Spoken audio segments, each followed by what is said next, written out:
ओम श्री परमात्मने नमः। आज हम लोग गीता के 13वें अध्याय का पठन करेंगे। गीता का ज्ञान मनुष्य के लिए बहुत उपयोगी है। कृपया इसको ध्यान से सुनें और अपने जीवन में उतारें।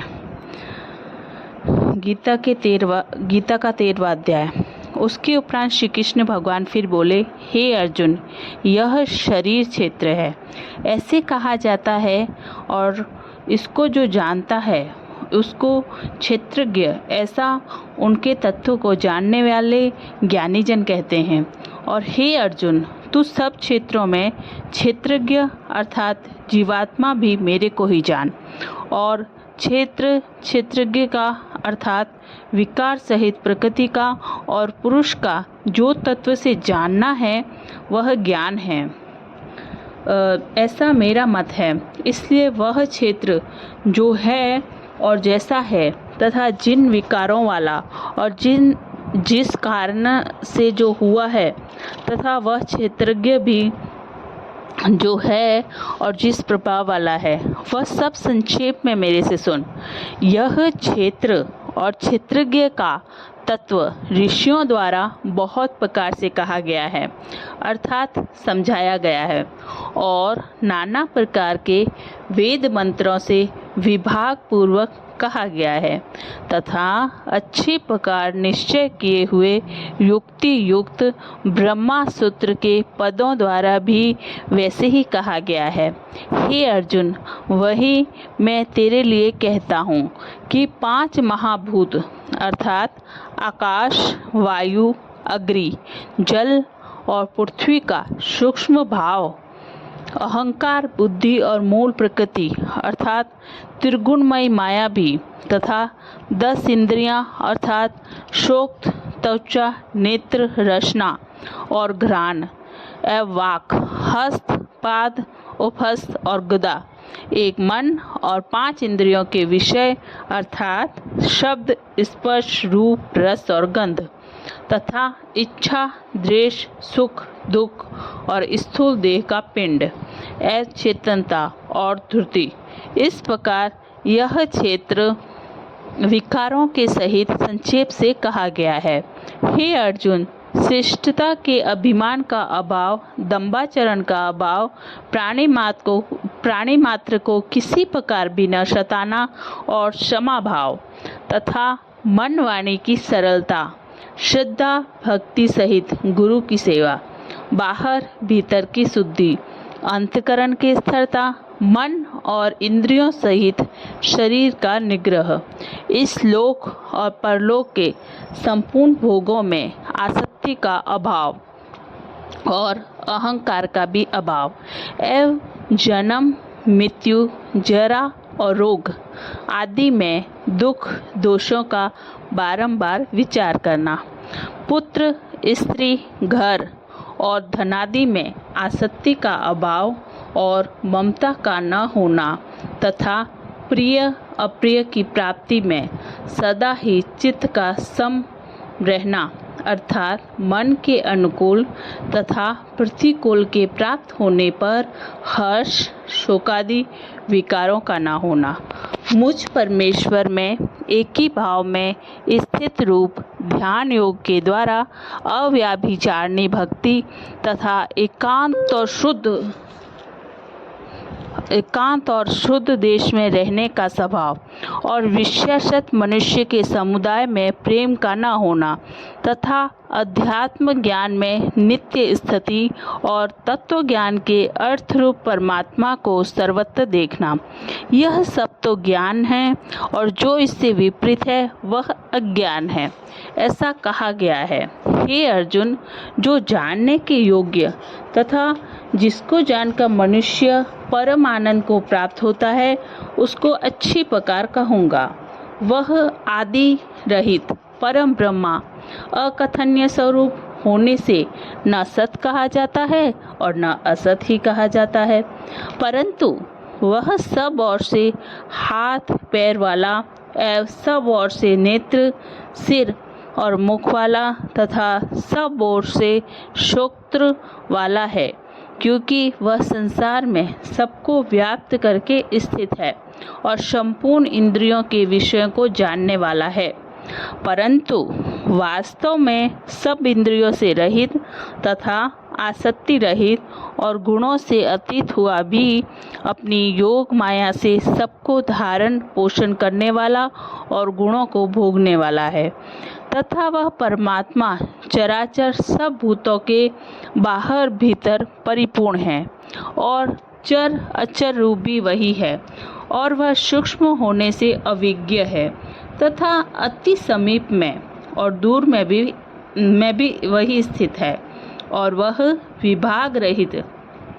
एक रूप से आकाश के सदृश परिपूर्ण हुआ भी चराचर संपूर्ण भूतों में पृथक पृथक के सदृश स्थित प्रतीत होता है, तथा वह जानने योग्य परमात्मा विष्णु रूप से भूतों को धारण पोषण करने वाला और रुद्र रूप से संहार करने वाला तथा ब्रह्मा रूप से सबका उत्पन्न करने वाला है। वह ब्रह्मा ज्योतियों का भी ज्योति माया से अति परे कहा जाता है, तथा वह परमात्मा बोध स्वरूप और जानने के योग्य तथा तत्व ज्ञान से प्राप्त होने वाला है और सबके हृदय में स्थित है। हे अर्जुन, इस प्रकार क्षेत्र तथा ज्ञान और जानने योग्य परमात्मा का स्वरूप संक्षेप से कहा गया है। इसको तत्व से जानकर मेरा भक्त मेरे स्वरूप को प्राप्त होता है। हे अर्जुन, प्रकृति अर्थात त्रिगुणमय मेरी माया और जीवात्मा अर्थात क्षेत्रज्ञ, इन दोनों को ही तू अनादि जान, और राग द्वेषादि विकारों को तथा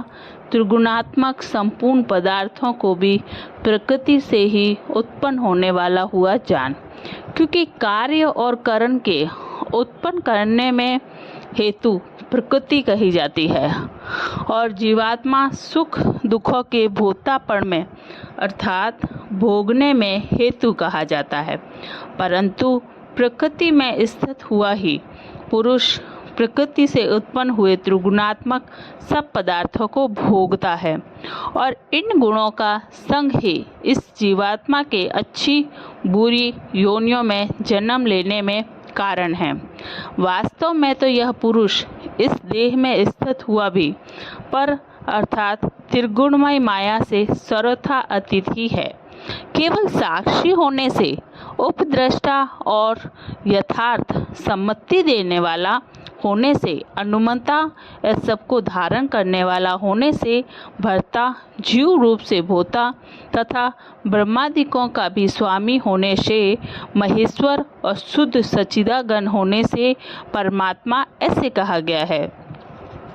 इस प्रकार पुरुष को और गुणों के सहित प्रकृति को जो मनुष्य तत्व से जानता है, वह सब प्रकार से बरतता हुआ भी फिर नहीं जन्मता अर्थात पूर्व जन्म को नहीं प्राप्त होता। हे अर्जुन, उस परम पुरुष परमात्मा को कितने ही मनुष्य तो शुद्ध हुई सूक्ष्म बुद्धि से ध्यान के द्वारा हृदय में देखते हैं